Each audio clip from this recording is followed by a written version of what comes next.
Bradesco. Entre nós, você vem primeiro. Boa noite. Boa noite.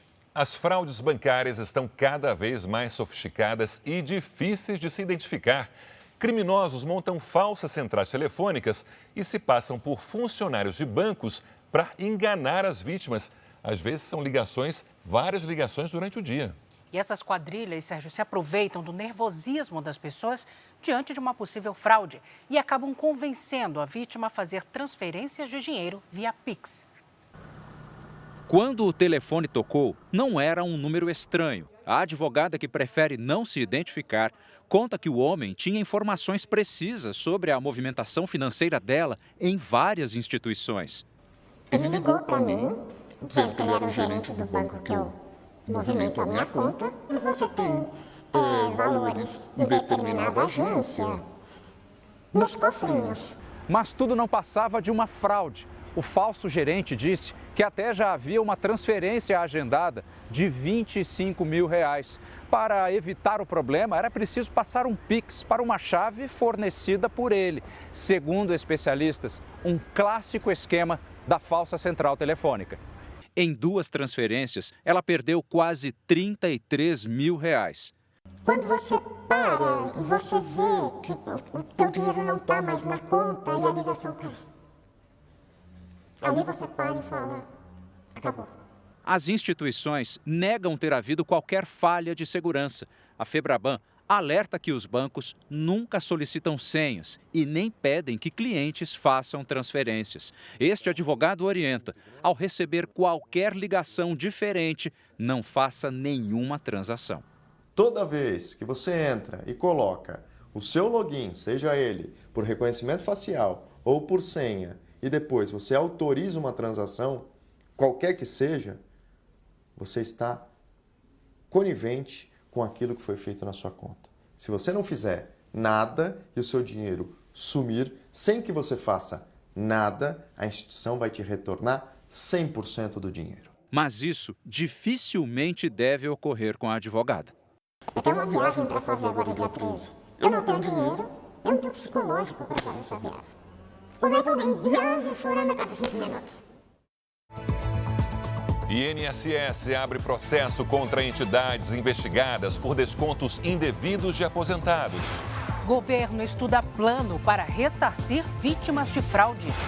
Presidente Lula demite Cida Gonçalves e escolhe Márcia Lopes para o Ministério das Mulheres. Polícia prende mais um suspeito de integrar quadrilha especializada em roubo de mansões em São Paulo. Nos Estados Unidos, começa o julgamento de rapper acusado por estupro e tráfico sexual. E no futebol, o Flamengo perde a invencibilidade e a liderança do Campeonato Brasileiro, que agora tem Palmeiras no topo da tabela.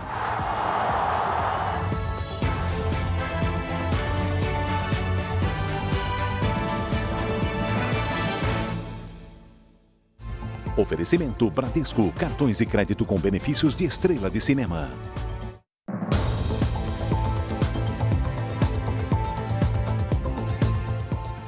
Uma escola e 3 unidades de saúde precisaram ser fechadas durante uma operação da polícia no Rio de Janeiro. Isso é tão recorrente na cidade. A ação aconteceu depois que criminosos foram flagrados ostentando fuzis em um baile funk no Complexo da Maré, zona norte da capital.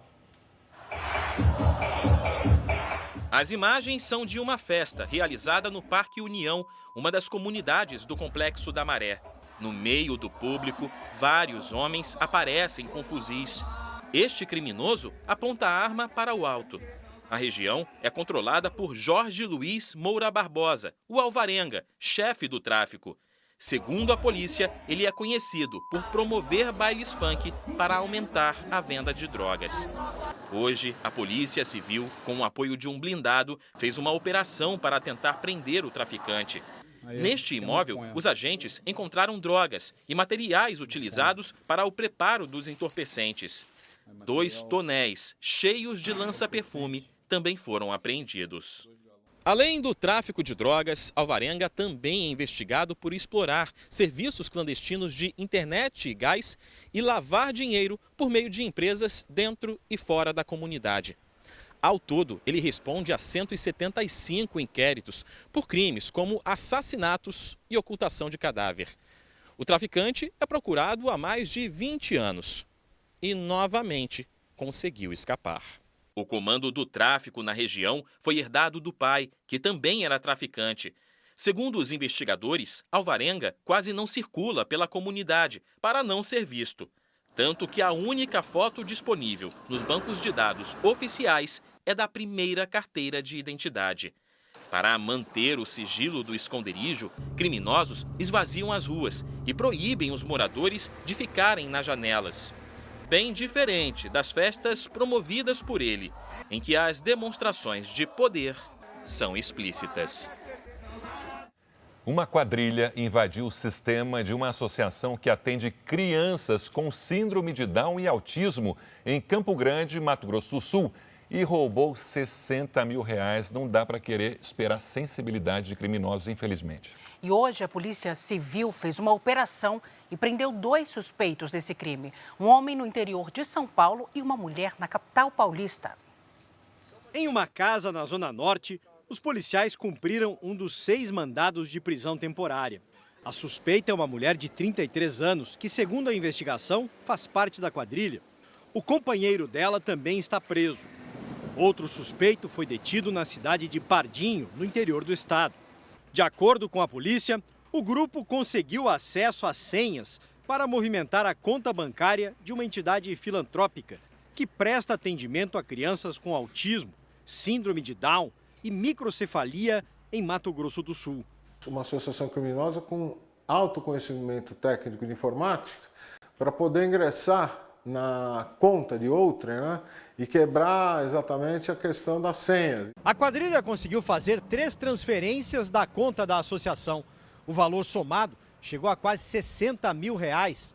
E a cada operação, rapidamente, o dinheiro era dividido em quantias menores e enviado para outras contas. Os policiais chegaram aos suspeitos rastreando os celulares e outros dispositivos usados nos crimes. 3 pessoas estão foragidas.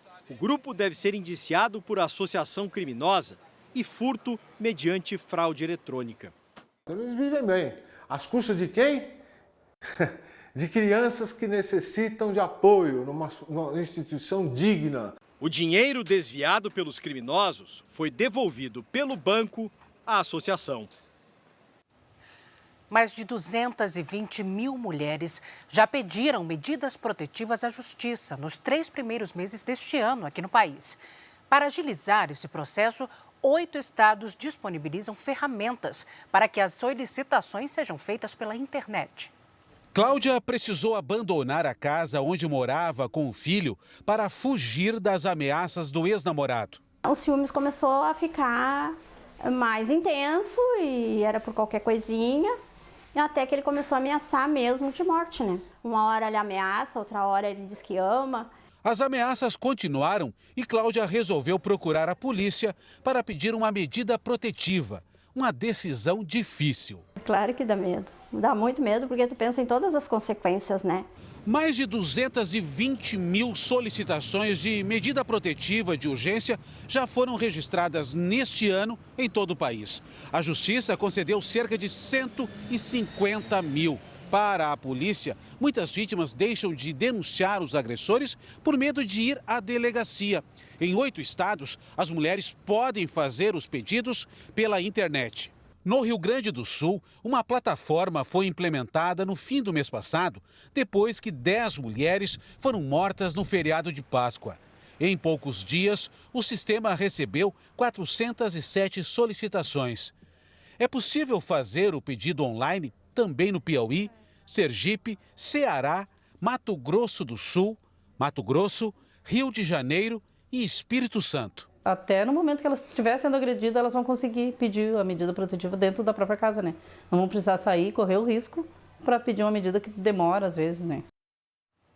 O presidente Lula trocou o comando do Ministério das Mulheres. Márcia Lopes assumiu o lugar de Cida Gonçalves. Foi a 12ª troca na esplanada desde o início do governo. Márcia Lopes assinou o termo de posse no final da manhã no Palácio do Planalto, depois de cerca de um mês de conversas. É a segunda vez que ela fica à frente de um ministério petista. Márcia foi ministra de Lula em 2010, quando chefiou o Ministério do Desenvolvimento Social e Combate à Fome. A nova ministra das Mulheres é filiada ao PT desde 1980. É mestre em serviço social e foi professora. O presidente Lula disse que ele quer ver as mulheres mais contentes, que ele quer ver as mulheres mais protegidas, porque esse é o momento da gente se olhar cara a cara e dizer: o que você está precisando, mulher? Não é? O que vocês, mulheres, querem desse país? Agora, a ex-ministra Cida Gonçalves participou da posse. Ela sofreu desgastes com denúncias internas de assédio moral, mas negou a existência das acusações. Foi arquivado o processo na Comissão de Ética. Apesar disso estar sendo dito permanentemente, isso foi arquivado, não existe, nós não temos denúncia no Ministério das Mulheres. A troca de mais um ministro acontece na esteira de uma reforma na esplanada que Lula tem feito com o objetivo de resolver polêmicas e melhorar o desempenho do governo. A mudança no Ministério das Mulheres também pretende ampliar a adesão do voto feminino nas eleições do ano que vem. A entrada de Márcia e saída de Cida marcam a 12ª mudança em ministérios desde o início do governo Lula. A sexta, somente nos primeiros 5 meses deste ano. 9 ministros foram demitidos. Alexandre Padilha e Márcio França foram transferidos para outras pastas. Já Flávio Dino assumiu uma cadeira de ministro do Supremo Tribunal Federal. Começaram hoje e vão até quinta-feira as inscrições para o programa Mais Médicos. São mais de 3.100 vagas em mais de 1.600 municípios. As inscrições podem ser feitas no site maismedicos.saude.gov.br. O programa paga salários de R$ 14 mil por mês para levar médicos às regiões mais remotas do país. 28 cidades da Bahia estão em alerta por causa da chuva. Não para de chover no estado desde a última quinta-feira. O acumulado de água em Salvador nos últimos dias foi de cerca de 300 milímetros, quase o total esperado para todo o mês de maio. Um risco para alagamentos, deslizamentos de encostas e transbordamento de rios. Em Santo Amaro, no Recôncavo Baiano, o dia foi de limpeza para as famílias que tiveram as casas alagadas pela cheia do rio Subaé. A água chegou de repente, devastou tudo que eu consegui com trabalho, muito esforço, tá tudo acabado dentro de casa. O município decretou situação de emergência. As aulas foram suspensas e 80 famílias estão desabrigadas. Perdi tudo. Hoje, se você me perguntar se eu tenho uma roupa para tirar essa, para vestir, eu vou dizer a você que eu não tenho. O temporal ainda provocou estragos na região metropolitana de Salvador. Em Dias d'Ávila, moradores ficaram com as casas completamente alagadas. Na capital baiana, quem mora nas áreas de risco em 6 comunidades foi orientado a deixar as residências e se abrigar em local seguro. No litoral, os ventos chegaram a 65 quilômetros por hora, mais do que o dobro da média histórica para o período. Por causa do mau tempo, o transporte marítimo entre Salvador e a ilha de Itaparica está suspenso. Segundo o Instituto Nacional de Meteorologia, os fortes ventos vão permanecer no litoral da Bahia, podendo chegar a 100 quilômetros por hora. As chuvas também atingiram Belém, como mostra a repórter Marília Argolo. Várias casas ficaram destelhadas, árvores e postes foram derrubados pela ventania. No mercadinho da Dona Socorro, todas as telhas foram arrancadas. Café, açúcar, essas coisas ainda deu para salvar. Mas outras coisas que... papelaria, essas coisas, não deu para salvar nada. Os ventos chegaram a 70 quilômetros por hora. Na Ilha de Mosqueiro, na capital do Pará, algumas famílias perderam móveis e eletrodomésticos. Quando nós vimos, nós fomos deitar, fechei a janela para a gente deitar, quando só escutei o barulho aí. Veio quebrando tudo aí, voando tudo. Quando nós espantamos, voou tudinho, as teias daqui, foi voando tudo. Cerca de 150 pessoas foram afetadas pelo vendaval. Apesar do susto, ninguém ficou ferido. Nesta segunda-feira, equipes da prefeitura estiveram na ilha para cadastrar os atingidos em programas assistenciais. Na quarta-feira, a gente tem a previsão da entrega dos cheques, já entrega de cestas básicas para as famílias. Hoje e amanhã está sendo feito serviço de cadastro, mapeamento das áreas. Hora de conversar com a Lidiane Sayuri. Lidi, e essa chuva toda ainda pode causar transtornos em Salvador? Boa noite. Sim, Salsi, mesmo com a diminuição da chuva, o solo continua bastante encharcado e, por isso, o risco de novos deslizamentos ainda é alto. No restante do país, o cenário muda. Teremos dias ensolarados e quentes. Boa noite para você. Boa noite, Sérgio. E boa noite para você de casa. A partir de hoje, um bloqueio atmosférico impede a formação de nuvens de chuva e, como consequência, as temperaturas sobem. Esse padrão de tempo seco e quente deve predominar até sábado na região Centro-Sul.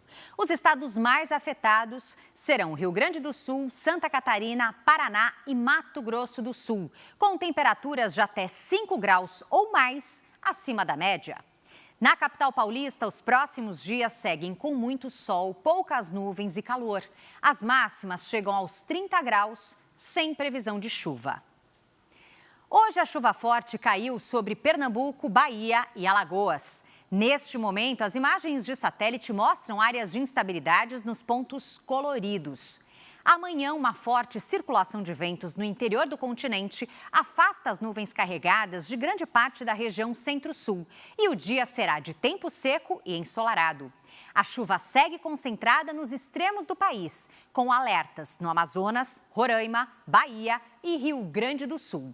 No giro de temperaturas, em Porto Alegre, máxima de 28 graus. No Rio de Janeiro, faz até 30. Em Brasília, 27. 29 em João Pessoa e até 32 em Porto Velho. Tempo delivery. O Renildo está de olho na previsão para Miraí, Minas Gerais. Oi, Renildo. Mais uma semana com bastante sol e nada de chuva. Aos poucos, as temperaturas sobem e o friozinho vai embora. À tarde, máximas de até 26 graus. O Manuel é da cidade de Água Boa, Mato Grosso. Oi, Manuel. Boa noite. Se prepare para uma semana ensolarada e seca. O sol predomina com poucas nuvens no céu e à tarde esquenta até os 32 graus.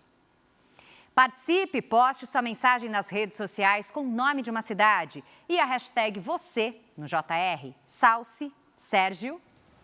Obrigada, Lide. Veja a seguir, futebol. Palmeiras assume a liderança do Brasileirão depois de derrota do Flamengo. E ainda hoje, as investigações de um crime em um bairro de alto padrão na capital paulista. Preso suspeito de participar de assalto milionário à mansão em São Paulo.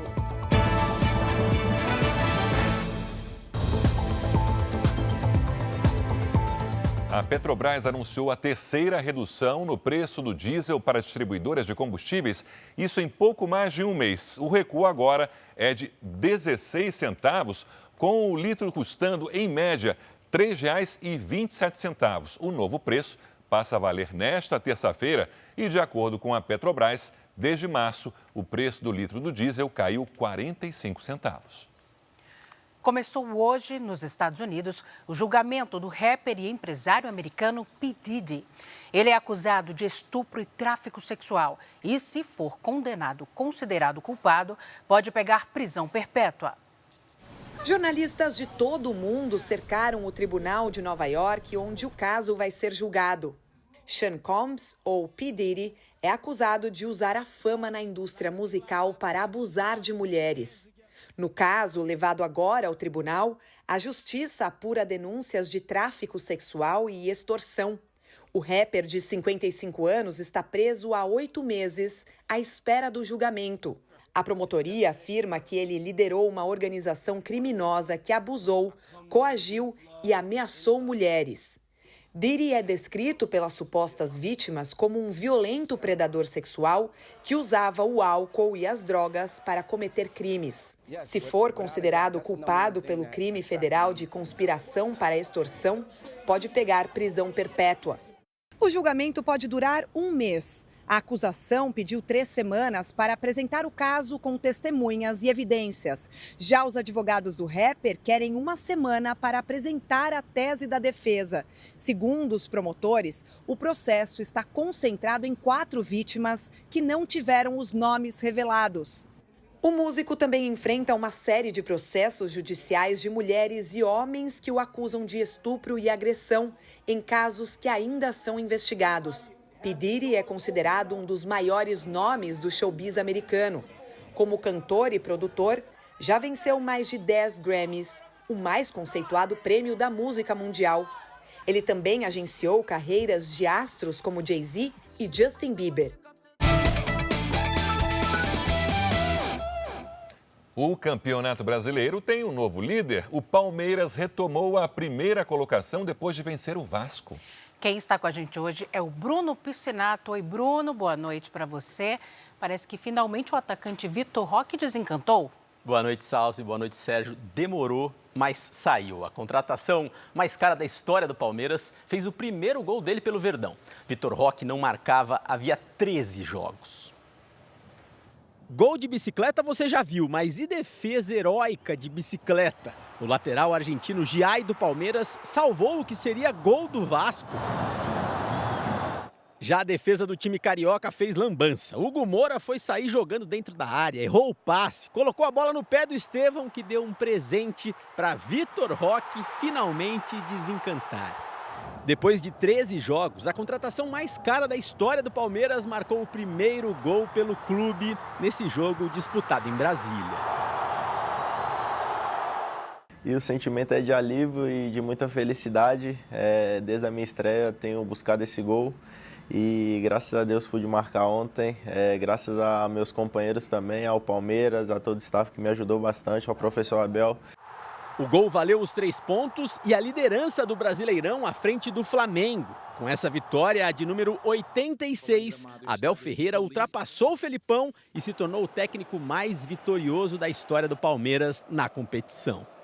Já na parte de baixo da tabela, um outro time paulista vive um drama. O Santos perdeu mais uma, dessa vez para o Grêmio. 1-0 em Porto Alegre, gol do uruguaio Christian Oliveira. Sem Neymar ainda machucado, o Peixe é o penúltimo colocado, com apenas 4 pontos. Então medo não é uma palavra não, trabalhar direto, pensar direto no próximo jogo que é o Ceará. Eu não consigo pensar lá no futuro, eu consigo pensar no presente. E a seguir tem mais futebol. No reencontro com o Flamengo, o Gabigol dá a vitória para o Cruzeiro no último lance.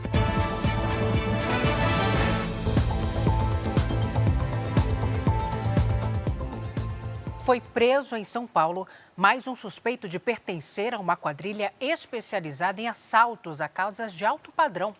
Novas imagens mostram a ação dos criminosos. Câmeras de segurança registram o momento em que os 4 assaltantes entram com o carro na garagem. A quadrilha usou um controle remoto clonado. Já dentro da mansão, um deles fala ao telefone. A polícia acredita que o criminoso recebia instruções de alguém do lado de fora. O assalto foi a uma casa nos Jardins, bairro de alto padrão em São Paulo. A quadrilha fugiu em 2 carros com R$1,5 milhão em joias, objetos e dinheiro. Em pouco mais de uma semana, a polícia identificou os 4 assaltantes que invadiram a mansão. 3 estão presos. Um deles foi encontrado hoje na zona sul de São Paulo. O suspeito havia acabado de deixar a prisão depois de cumprir pena de 6 anos por roubo. Além de Felipe Moreira Duarte, outros 2 suspeitos já tinham sido presos. Um deles foi localizado porque a vítima conseguiu rastrear os fones de ouvido que foram levados nesse roubo. A polícia ainda procura por Everton Rodrigues Soares da Silva. As testemunhas, quando viram as imagens deles, as fotos deles mostradas por nós, choraram, né? Lembraram dos momentos de terror, que eles exigiam os valores, moedas estrangeiras, cofre. Então foram bastante violentos, procurando os objetos de valor dentro da residência. As defesas dos suspeitos não foram encontradas. Na semana passada, a polícia conseguiu recuperar artigos de luxo que foram roubados de outras mansões. O principal alvo dessa segunda investigação é Diego Fernandes de Souza, conhecido como Minotauro. As imagens inéditas mostram a quadrilha dele ao invadir um imóvel no Morumbi. Um dos criminosos está com uma arma longa, que aparenta ser um fuzil. Um estudo internacional com a participação da Universidade de São Paulo relacionou o consumo de ultraprocessados a mortes prematuras e evitáveis. Essa lista de produtos é enorme, Salso. Tem achocolatados, refrigerantes, bacon e por aí vai. Um perigo para a saúde porque esse tipo de alimento tem muitos aditivos, como sal e açúcar, e chega em média a 22% da dieta dos brasileiros.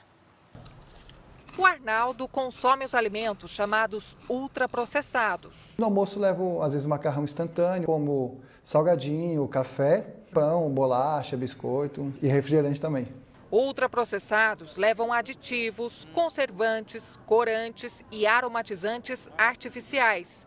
Um estudo com participação da USP, publicado numa revista científica internacional, mostra que a ingestão desses alimentos pode provocar mortes prematuras e evitáveis.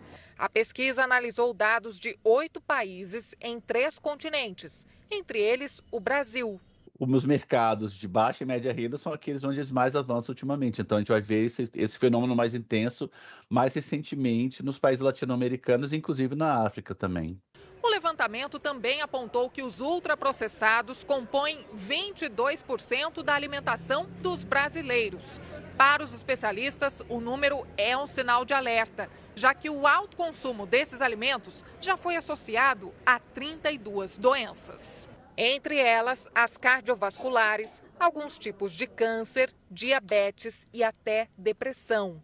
A Aliança Internacional de Alimentos e Bebidas e a Associação Brasileira da Indústria de Alimentos, entidades que reúnem empresas do setor, disseram que o estudo não pode estabelecer causalidade, uma vez que os resultados se baseiam em métodos com diversas limitações, e ressaltou as falhas metodológicas. De acordo com o estudo, nos Estados Unidos, os ultraprocessados foram relacionados a 124 mil mortes prematuras.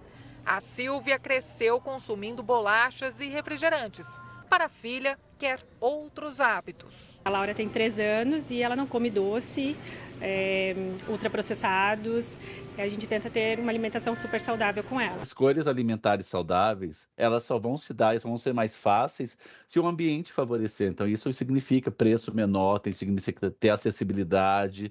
A Embaixada do Brasil em Portugal acompanha de perto a situação dos brasileiros depois de uma nova medida anunciada pelo governo português. A gente mostrou aqui no Jornal da Record. O governo decidiu notificar os imigrantes em situação irregular, pedindo que deixem o país. Nesta primeira etapa, mais de 4.500 pessoas vão ser comunicadas e vão ter 20 dias para sair de Portugal voluntariamente. A estimativa é de que a medida afete cerca de 18 mil imigrantes. Ainda não há número oficial de brasileiros que terão que deixar o país. Israel aprovou hoje um plano militar para ocupar definitivamente a faixa de Gaza e assumir o controle do território. A nova ofensiva deve começar depois da visita do presidente americano Donald Trump a Israel. O encontro com o premier Benjamin Netanyahu está previsto para a semana que vem.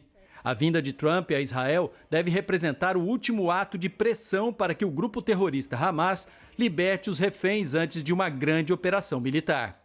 Autoridades israelenses informaram que a ofensiva vai ocupar toda a faixa de Gaza, deslocando a população civil para o sul do território.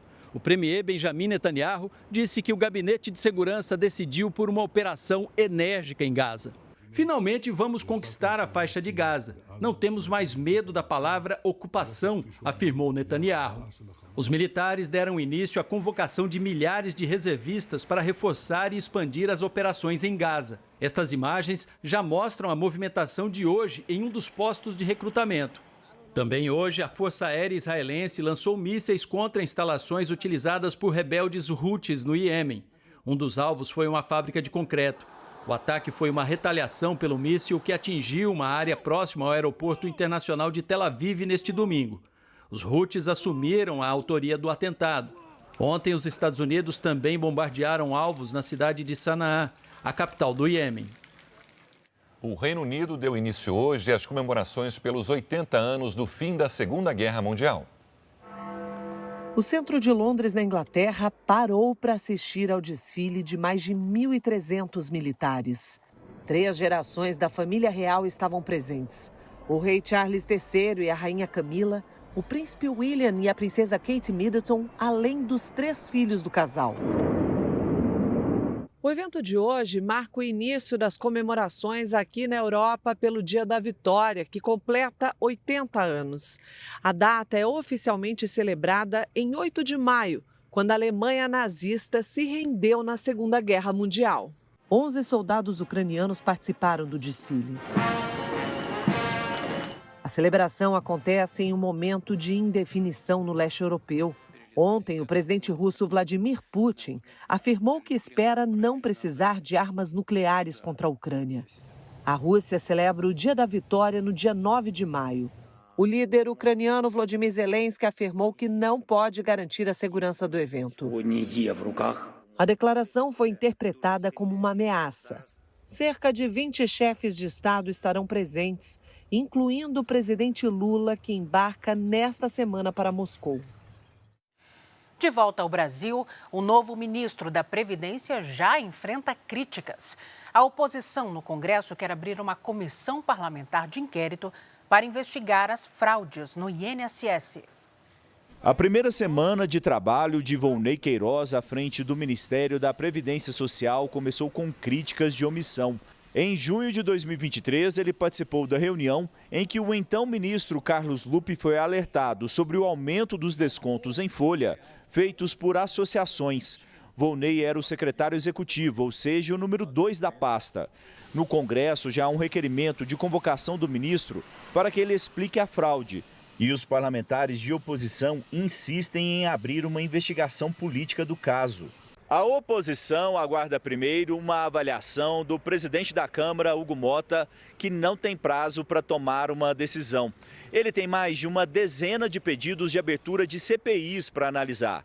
Outra opção seria a abertura de uma comissão mista com deputados e senadores. A oposição já tem o apoio necessário para instalar a CPMI. Mas, nesse caso, o requerimento precisa ser lido pelo presidente do Congresso Nacional.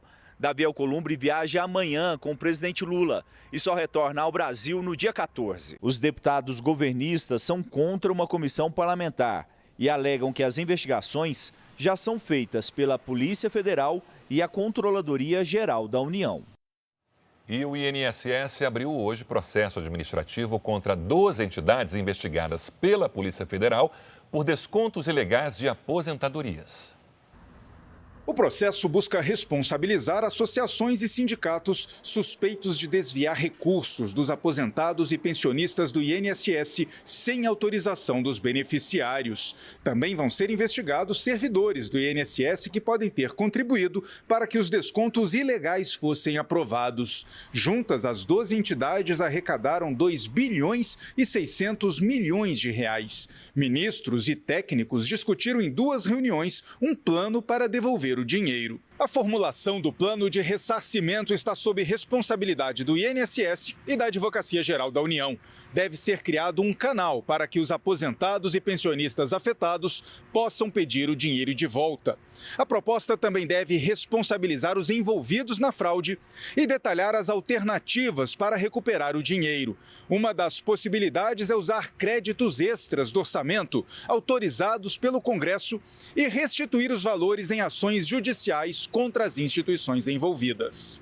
A estimativa é de um desvio de cerca de 6 bilhões e 300 milhões de reais. O número total de beneficiários afetados ainda não foi calculado. Somente no ano passado, a Justiça Federal recebeu quase 6 mil ações judiciais contestando descontos indevidos. Em entrevista à Record, o presidente do INSS afirmou que a prioridade é o ressarcimento dos valores aos aposentados. A gente trabalhou todo final de semana, todo feriado, reuniões com a AGU, com o CGU, Ministério da Previdência, com o novo ministro da Previdência, hoje com outros atores dentro da Casa Civil, para a gente conseguir, de maneira rápida, ágil e desburocrática, um projeto para a gente ressarcir esses nossos segurados que foram enganados, que foram ludibriados, que foram roubados por essas instituições. O governo enviou ao Congresso a retirada de urgência do projeto de lei que amplia a isenção do imposto de renda para quem ganha até R$ 5 mil. A medida foi tomada um dia antes da instalação da comissão que vai analisar o tema. Caso não fosse apreciado, o projeto passaria a trancar a pauta da Câmara a partir desta semana. A polícia do Rio indiciou por homicídio culposo 3 pessoas envolvidas na morte da menina Maria Luísa Odenbergas, de 7 anos. A criança morreu depois que o pilar que sustentava uma rede caiu sobre ela no início de março. Os indiciados são 2 funcionários do condomínio que fizeram a reforma no local e a síndica da época. Um barco afundou hoje na orla do rio Caeté, no Pará. Ele sofreu uma ruptura no casco. Testemunhas registraram o naufrágio. Os tripulantes conseguiram escapar antes da embarcação virar. Ninguém ficou ferido. Um delegado atirou contra um comerciante de 26 anos em Fernando de Noronha. Segundo testemunhas, o advogado teria agido por ciúme depois da vítima supostamente ter olhado para a companheira dele numa academia. O homem foi baleado na perna e está internado num hospital em Pernambuco. O delegado prestou depoimento no Recife e está solto. Crianças com uma doença genética rara dependem de um medicamento disponível no SUS para manter as habilidades motoras. Mas por uma falha no sistema do Ministério da Saúde, o acesso ao tratamento está comprometido. Donatella tem 7 anos e foi diagnosticada aos 2 com CLN2, também conhecida como doença de Batten. O diagnóstico inicial foi que era uma crise de primeira infância. Com 4 anos, ela teve uma convulsão e ficou paralisada para o lado direito. Quando a gente fez o exoma, que é um exame específico, aí descobriu que ela tem esse CLN2. A doença é uma condição genética rara e grave, que afeta o sistema nervoso e provoca a degeneração progressiva do cérebro. Entre os sintomas estão convulsões, perda das habilidades motoras, da fala e da visão. O corpo não consegue produzir uma proteína que é importante para quebrar uma substância produzida pelo nosso metabolismo, que é tóxica. Então, pela sua toxicidade, causar lesão nos neurônios, que são as células do cérebro. O único tratamento eficaz é um medicamento aplicado diretamente no cérebro e que foi incorporado ao SUS há 3 anos. Mas, na prática, muitas famílias não conseguem acesso ao remédio. A falta de um código no sistema interno do Ministério da Saúde impede a distribuição gratuita do remédio pelo SUS. Sem isso, pacientes precisam comprar o medicamento que custa mais de R$330 mil ou recorrer à justiça, o que pode levar tempo. É o caso de Donatella, que aguardou 2 anos brigando na justiça para conseguir as aplicações. Segundo especialistas, cerca de 14 mil pessoas no mundo têm esse diagnóstico. Quanto mais precoce o tratamento, melhor o prognóstico. Aquele paciente vai precisar de uma equipe transdisciplinar, com um neurologista ali que vai puxar, um neurogeneticista, o geneticista, o pediatra, o pneumo, a gastro, ortopedista e profissionais de outras áreas, né, como fisioterapia, terapia ocupacional, fono, psicologia. Entramos em contato com o Ministério da Saúde, mas não obtivemos resposta. Com a queda nas temperaturas, aumenta o número de pessoas que reclamam de dores nas articulações. Estudos clínicos comprovam que o frio torna a musculatura do corpo mais tensa, um dos motivos para o maior desconforto. Aos 15 anos, Bianca passou por uma cirurgia por causa de uma malformação na coluna. Precisou colocar pinos e hastes de titânio. Hoje, com 27 anos, quando a temperatura cai, as dores aumentam. Como se estivesse mesmo enfiando agulha, sabe? Como se tivesse alguma... Sabe quando você está com uma blusa de lã e fica beliscando, fica pinicando? Só que assim, é por bastante tempo. O que muita gente encara como um mito tem, na verdade, explicação científica. As dores aumentam no frio por causa das mudanças que a baixa temperatura provocam no corpo, principalmente em quem tem doenças articulares, já passou por cirurgia ou sofreu alguma lesão. Este ortopedista do Hospital Moriá explica que o frio dificulta os movimentos em geral. Qualquer pessoa, independente de ter algum problema ortopédico ou articular, ela tende a sentir um pouco mais de dificuldade de movimento no frio. E o que a gente percebe na prática é que quem tem ou uma cirurgia prévia, fraturas, doenças como artrose, desgaste das juntas, tem mesmo se manifestado com mais queixas quando a temperatura aumenta, esfria. O especialista explica que o músculo fica mais tenso e o líquido que lubrifica as articulações mais espesso. O frio também diminui o fluxo sanguíneo para as extremidades do corpo, o que aumenta o desconforto. Exercícios de flexibilidade, alongamento, de mobilidade, eles são a orientação geral para qualquer pessoa. Mas aquelas que costumam ter desconforto, com certeza tem que fazer muito mais essas atividades, muito mais esses tipos de exercício, para evitar que no frio isso se intensifique.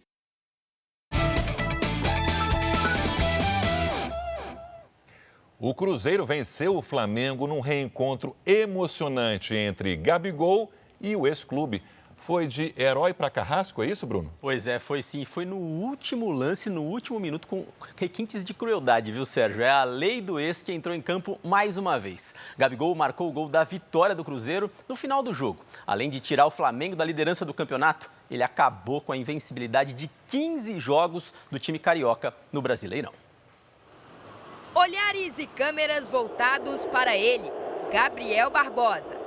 No primeiro reencontro com o ex-clube, o Flamengo, o atacante começou a partida no banco de reservas. De lá, viu Caio Jorge abrir o placar para o Cruzeiro. E Caio Jorge quase aumentou para o Cruzeiro com esse belo chute que o goleiro desviou e a bola bateu no travessão. Gabigol assistiu também a defesa de Cássio no cabeceio de Léo Ortiz e a antecipação do goleiro na chegada de Pedro. Mas Cássio não conseguiu parar o chute de Arrascaeta, artilheiro do Brasileirão, com 6 gols. Rossi, goleiro do Flamengo, também trabalhou. Defendeu o chute de Matheus Pereira e depois a bola de Wanderson. A torcida do Cruzeiro pedia Gabigol.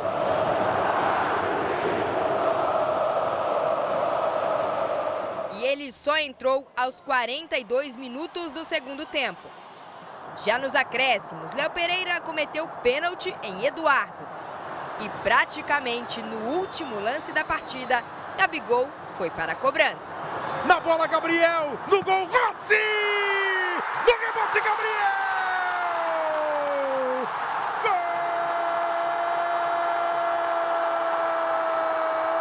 Gabriel! Todo mundo sabe do meu amor pelo Flamengo, todo mundo sabe do meu carinho pelo Flamengo. Então, é claro que tem um gostinho diferente, né? Mas futebol é assim. É inevitável, eu tenho muita estrela, não é possível. Com o resultado, o Cruzeiro colocou fim ao tabu de 10 anos sem vencer o Flamengo aqui no Mineirão. O time mineiro também derrubou a invencibilidade do rubro-negro no Campeonato Brasileiro, que já durava 7 meses. A última derrota do Flamengo no Brasileirão foi em outubro de 2024. Uma derrota que dói muito, né? Primeiro, acho que como visitante, mas que tiramos lições dessa vitória, dessa derrota para poder continuar crescendo e evoluindo. Uma noite especial para o Gabigol, né? E a taça do Super Mundial de Clubes está no Brasil e vai ficar exposta até amanhã no Museu do Flamengo, no Rio de Janeiro. Hoje, os torcedores do rubro-negro foram lá tirar foto, mas ainda sentiam o sabor amargo da derrota com o gol do antigo ídolo. A semana começou diferente para o Flamengo. A perda da invencibilidade no Campeonato Brasileiro incomodou os torcedores. O pior foi sair derrotado do Mineirão graças a um gol feito por um antigo ídolo. Gritando 1-1 e o gol da vitória. Era para estar aqui com a gente, fazendo gol pelo Flamengo, mas futebol é isso, né? Para reconquistar a admiração da torcida e voltar à liderança do Brasileirão, os trabalhos começaram cedo no centro de treinamento. Everton Cebolinha, Varela e Gonzalo Plata não se apresentaram. O trio se recupera de lesões e ainda é dúvida para o próximo jogo, quarta-feira, pela Libertadores. A busca do Flamengo por novos reforços teve mais um capítulo. O meio-campo Jorginho, brasileiro naturalizado italiano, está perto de assinar um pré-contrato. O acerto ainda depende da rescisão com o Arsenal da Inglaterra, que é dono do passe do jogador. O objetivo é que o atleta faça parte da equipe no Super Mundial de Clubes a partir de junho. Ao som da charanga, a taça do Super Mundial foi apresentada hoje no Museu do Flamengo.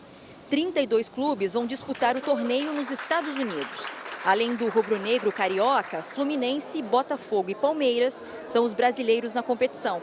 O troféu fica em exposição ao público até amanhã na Gávea.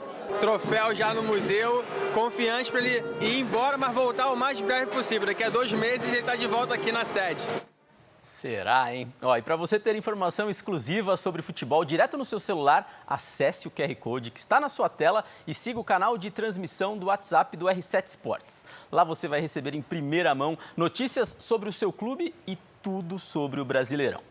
Fechando a 7ª rodada do Brasileirão, Red Bull Bragantino está ganhando do Mirassol por 1-0. Esse resultado deixa o time empatado na liderança com o Palmeiras. E o Atlético Mineiro está vencendo o Juventude em Caxias do Sul pelo mesmo placar, 1-0, gol de Gustavo Scarpa.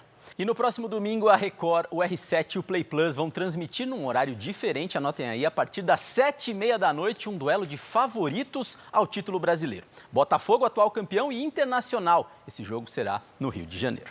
Salve, Sérgio. Obrigada, Bruno. Boa noite. Nós voltamos amanhã com mais informações para você. À 00:30 tem mais Jornal da Record. E você pode assistir a edição de hoje no Play Plus e em todas as nossas plataformas digitais. E não se esqueça, a programação da Record está ao vivo e de graça no Play Plus. Fique agora com um capítulo especial da novela Força de Mulher. A vingança de Sirim chega às últimas consequências e a vida de Sarp fica em risco. E logo depois de Reis, tem prova das mulheres no Power Couple Brasil. Está imperdível. Uma boa noite para você. Cuide-se. Tchau. Boa noite e até amanhã.